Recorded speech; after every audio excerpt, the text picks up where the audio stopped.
And we are live, I think. Well, Jimmy, I just want to thank you for coming on the show. I'm going to do a little bit quick bio so everybody knows who you are. You told me you've been in the space since 2013. You are a Bitcoin developer, and you're currently working for ItBit. If people don't know what ItBit is, what is ItBit? Well, ItBit is an exchange, and they do large sizes with like an OTC trading desk and stuff. It's one of the larger exchanges in the United States. They're based in New York.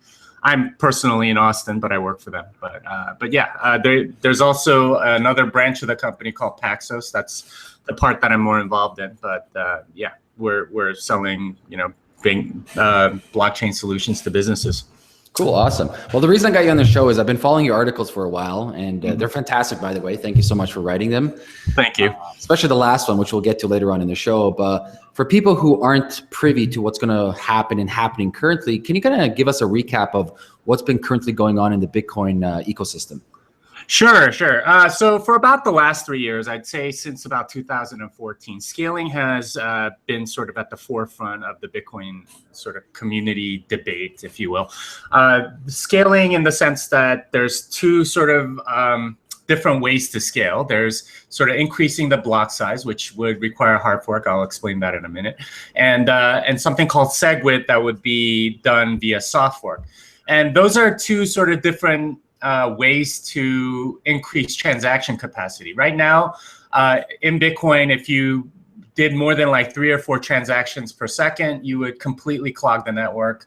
The mempool would grow very quickly, and the network just isn't designed to handle that much. Increasing block size will, proportionately make that bigger. SegWit is sort of another way to scale, but it also fixes a lot of other technical problems. But basically, it's there are two different ways, and SegWit is a soft fork.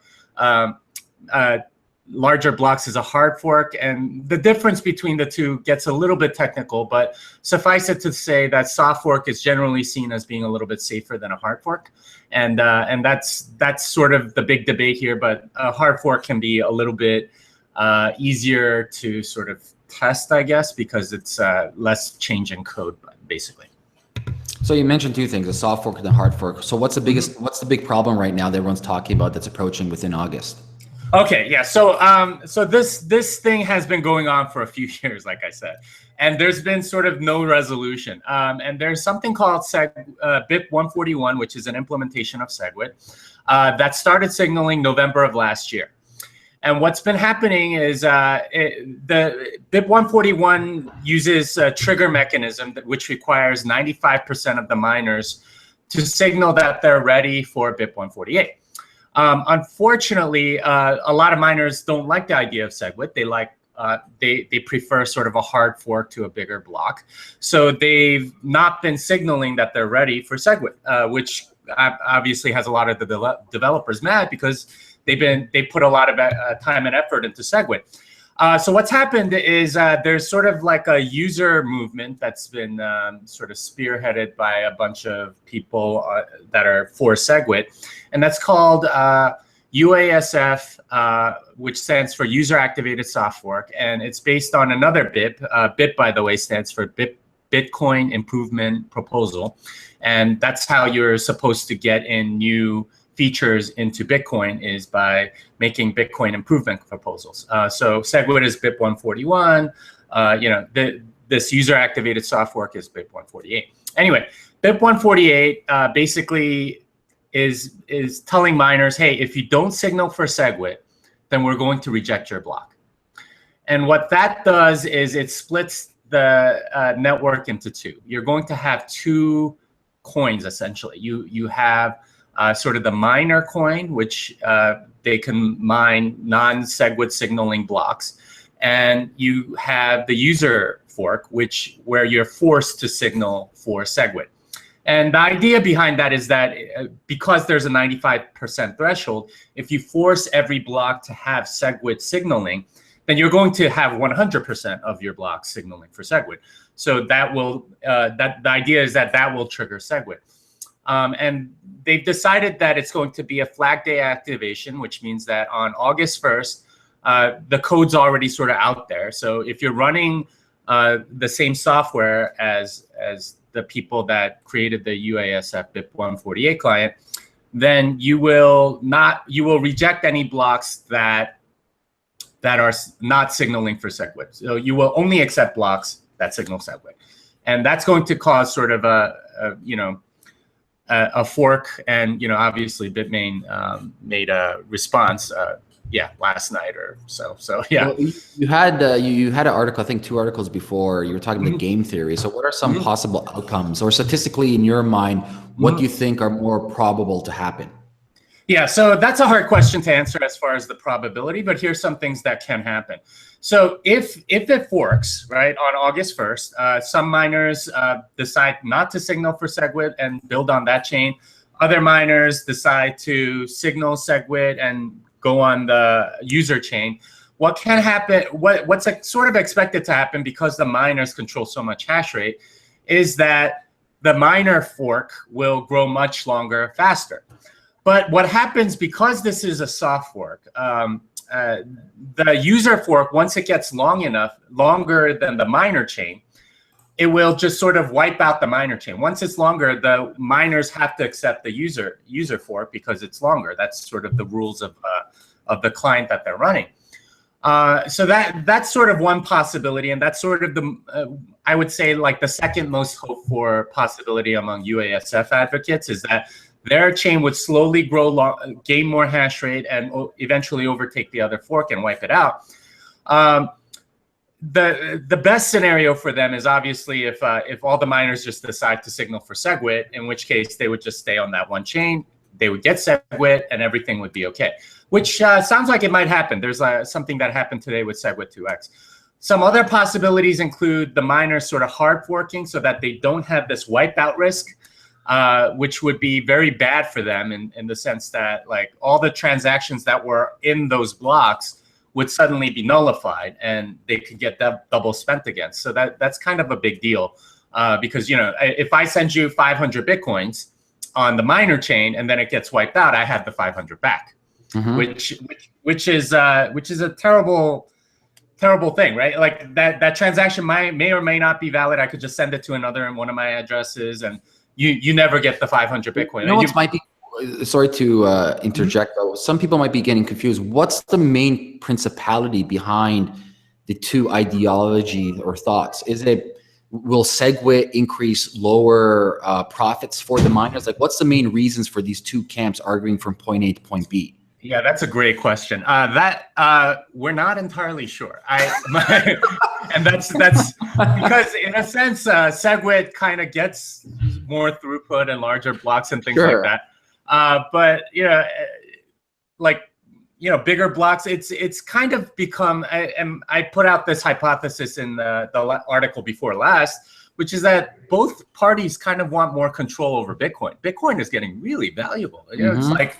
It's $40-something billion. That's a lot of money, and it's only growing. So, if you have more influence over the direction of Bitcoin, that's going to make more of a difference. So, my theory is that it's really more about control and not necessarily the technical argument, because I don't think either side's that into it. I mean, like people talk like it is, but like you talk to the core developers, like I have.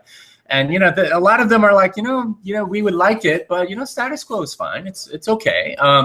And there's a lot of people with that sort of attitude. So you've asked sort of the question that everyone's been asking, which is why are they fighting, right? Like this is like everyone can win if this thing is resolved. And it's a really good question. I don't have a good answer, unfortunately. So there's a couple of some key dates, right? I think one of them is in July for everyone that can start signaling early. Like what are the key dates that are happening? Yeah, so you can signal for UASF BIP 148 right now. I think Slush Pool has a mining option where you can just sort of signal for BIP 148. I believe it's right now around 0.25% of the network, and at that rate, that's like 2 or 3 days per block, which is not very quick. That's extremely slow. So yeah, imagine like people complain about waiting 30 minutes for a block. Imagine waiting 3 days, right? Like that's like worse than like the normal financial system. So yeah, that the main date is August 1st, but there's other dates, especially with regard to SegWit 2x, which is a sort of like a compromise that Barry Silber came up with a bunch of industry leaders. SegWit 2x has sort of like release dates, like from now. So just to clarify, you got SegWit and SegWit 2x. So SegWit 2x is 2 megabyte blocks. Right. It's sort of an like a compromise of both. It's saying SegWit plus 2 blocks, and that has sort of a release schedule in July. They're trying as hard as they can, as far as I can tell, to get it out before August 1st, because that's sort of like a drop dead date at this point, because the network will fork if there's enough mining power on the user side, which I'm not sure if that's going to happen, but that certainly seems like a possibility. So yeah, that's a major date. Yeah, there are other dates. I think October 15th is a date that not a lot of people know about, and that's Bitcoin Unlimited sort of forking date. And Bitcoin Unlimited is sort of they're with the miners, right? They're 4 bigger blocks, and they're even if you avoid August 1st, even if you somehow get them to stand down, you have October 15th, which says, hey, we're going to release big blocks as a hard fork, and a bunch of miners may go that way. So that might be another fork in the road. There's multiple dates here that have some danger around it. Now, okay, for SegWit can be kind of like a precursor for the future for the Lightning Network. If we're future proofing ourselves and looking into the future, do any of these protocols in the next couple of years eliminate the actual usage of ASICs? Not as far as I can tell. I mean, you would have to change the proof of work function, and that would be a major hard fork. And I've actually argued that if the UASF BIP 148 doesn't have that much hashing power, and if they get attacked, it's entirely possible that they change their proof of work function, in which case ASICs wouldn't work on their branch. And you would have to use CPUs or GPUs or something like that. But of course, like that reduces security enormously, because you don't have the hashing power that the miners have, and a state actor, for example, can attack this chain.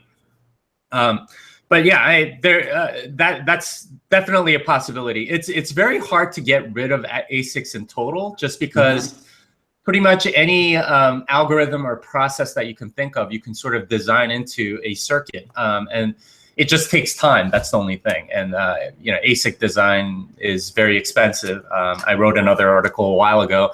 It's anywhere from like $10 to $20 million to just get to the point where you can produce it. Then you have to pay a chip fab to go and make the chips for you, and that's a lot. It's a very huge capital cost, and it takes a lot of money to get going. And this is why Bitmain has such a strong position in the mining game, is because they figured out the entire supply chain, all the design, all the testing. They own the vertical. Yeah, they do.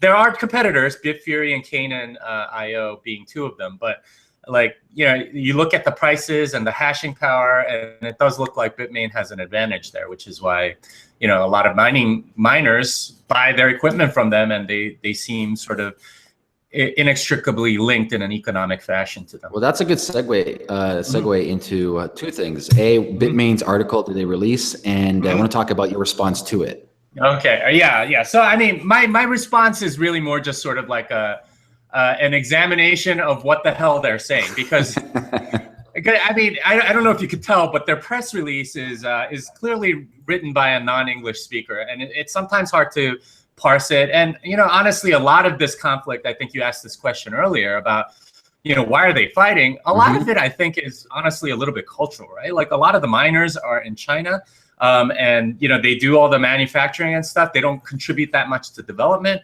A lot of the developers and the core contributors, and even the people on Twitter and things, they're mostly in the Western Hemisphere, right? Like US and Europe.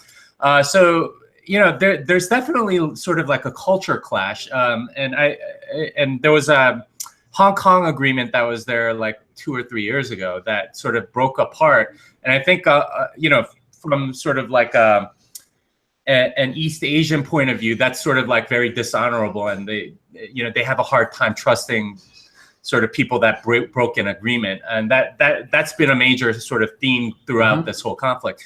But anyway, they made this press release in part as a way to respond to sort of the August 1st UASF date. And I argued before in the scenarios article that if UASF has any sort of traction, then it's going to be in the interest of the miners to do some sort of hard fork to prevent the wipeout protection that I was talking about. There's also something else called replay protection, which is endemic to both chains, which is that if I send you 500 Bitcoins from one chain, the miner chain, some third party may be able to replay that and also give you the 500 coins on the user chain. And that's that may not matter that much between you and me. If I'm paying you like some amount, you can like pay me back or give me a refund or something.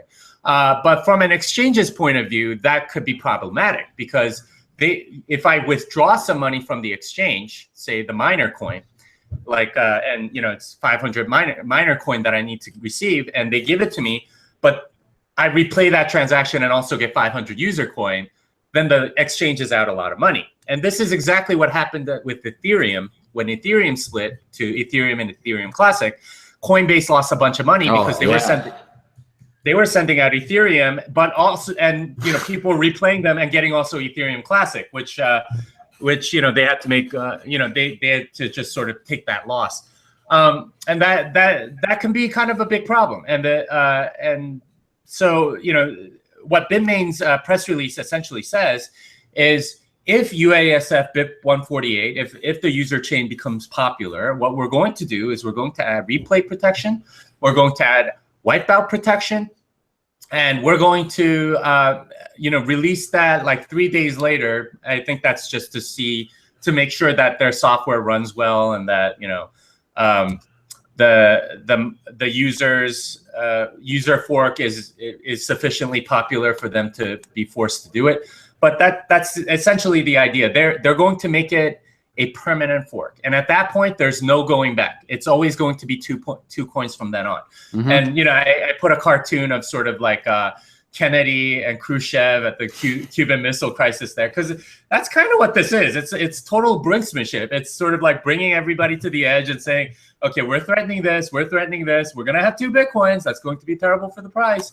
And it would be, because you're like, I don't know about your listeners, but at least for me, Bitcoin is largely a store of value. And one of the biggest properties that you need to know about store of value is that it's not going to change, right? Like, this is why gold's been so valuable over the years, is because it doesn't change, right? Gold is always gold, and it doesn't rust, it doesn't tarnish, it doesn't, and it's and in that way, Bitcoin is great. But if you break it and make it into 2 different coins, now you've sort of broken immutability, and that can be devastating for the price. They'll self-sabotage themselves if they do that.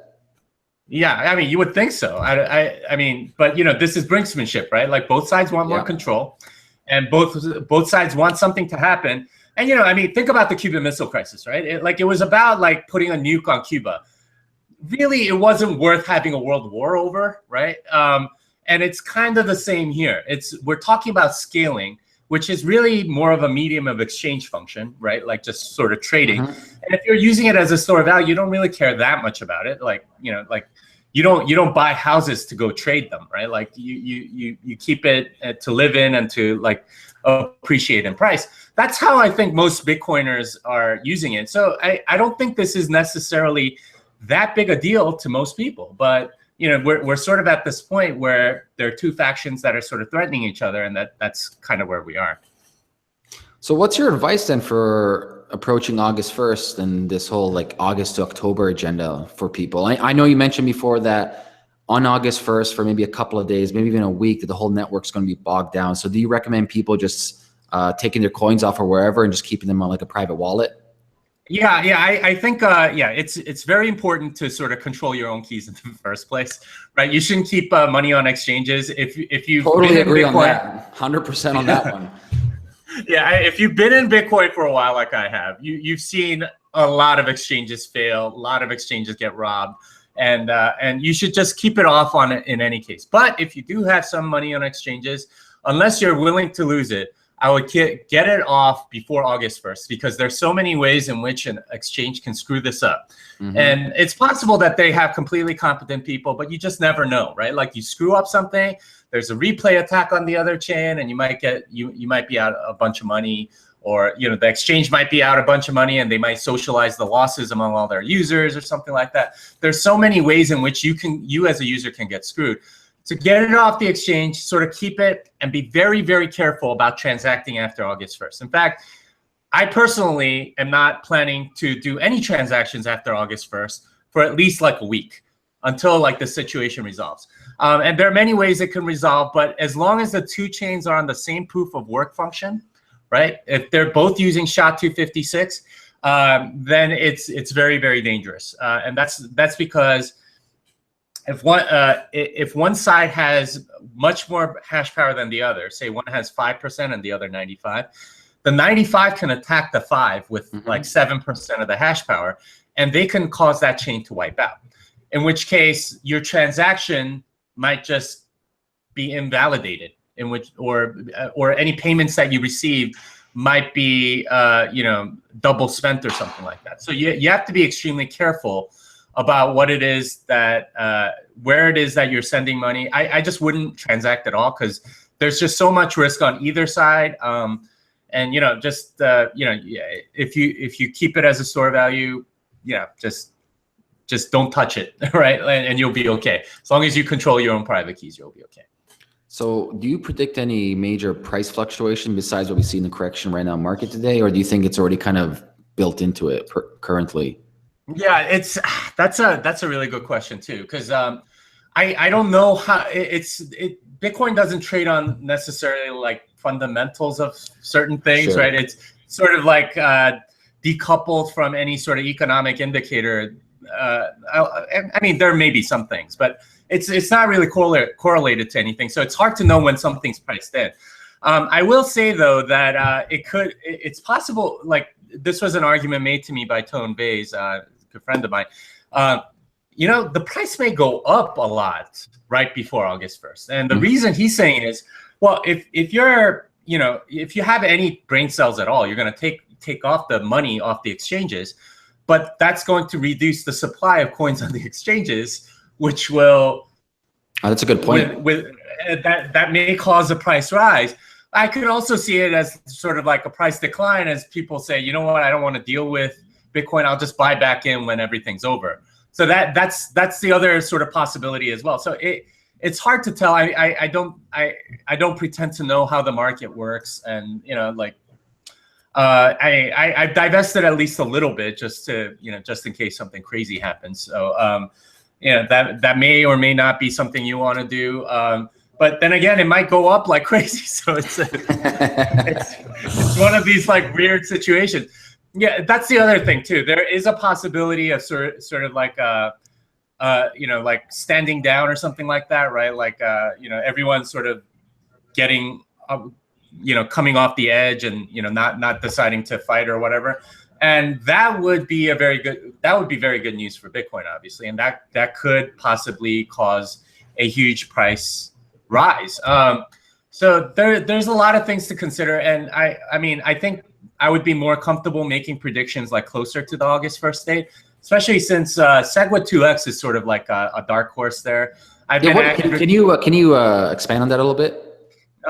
So SegWit 2x was an agreement that Barry Silbert sort of coordinated right before Consensus 2017, which was a couple of weeks ago. And basically, he brought a lot of industry leaders together and said, okay, can I get you to agree to something? And he got something like 80% of all hashing power in the world, all these exchanges, all these wallets to sign an agreement. And the agreement basically says, we're going to activate SegWit, and we're going to go to 2 megabyte blocks, and we're going to release the code to do it. And that was lauded by people. A lot of developers didn't like it because they weren't consulted, and it seems like a little bit hurried and stuff like that. But who knows? That it's possible that may come through and people will run it and it won't have bugs and everything will be fine. In which case, the thing about the UASF BIP 148 is that if SegWit is locked in or activated before August 1st, then it won't do anything. Like it doesn't matter. So like that's sort of like a way to defuse that particular bomb is by activating SegWit beforehand, and SegWit 2x may do that, which may be a good sign. And they just recently did like a pull request, I think today, where it would be compatible with the current signaling. So it'd be much easier for a miner to sort of just switch on something rather than run all their software, and it would be okay. Cool. So I'm gonna summarize this for everybody. There's Okay. there's a lot of different, based on your game theory article, which I'll make sure I leave a link below this video afterwards. To summarize, there's the probabilities of different scenarios are high, so they can go many different ways. Yeah. Price can go up, price can go down depending on what happens. There's different protocols. You have BIP 148, you have SegWit, you have SegWit 2 megabyte blocks. You have key dates, as we mentioned. You can signal now. August 1st is no matter what, there's going to be a new implementation. Then you mentioned August 15th for the Bitcoin Unlimited. And then you did touch base on the fact that to keep your coin safe or Bitcoin safe, control your private keys. If it's on the exchange, take that off. Put it on a hard wallet, paper wallet, but own the keys yourself. And just sit back and relax, and hopefully people don't go crazy on this. Would you say that's a good summary? I'd say so. Yeah, I mean, there's been bigger crises in Bitcoin before, and we've lived through. I mean, if you've been in crypto for a while, man, there's been a lot of ups and downs. We just had a 3-year bear market. We've like more than doubled the price since the beginning of the year, which is fantastic. And that's something that you shouldn't forget, right? Like there's times when it goes up like crazy. There's times when it goes down. There's a lot of volatility. Volatility tends to follow a big price rise, as we've seen in this space. So, I mean, don't be surprised, but if you treat it as a store of value, just lock it away and don't worry about it, right? Like that works for a lot of people. That certainly worked for pretty much everybody since the beginning. That's of my Bitcoin. Investment strategy. It's like Warren Buffett, and just set it and forget it. Just set it and forget it, and that may be a very good strategy here.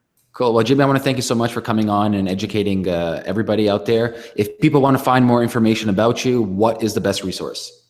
Let's see. I have a Twitter, Medium, and GitHub account, all with the same name, Jimmy Song.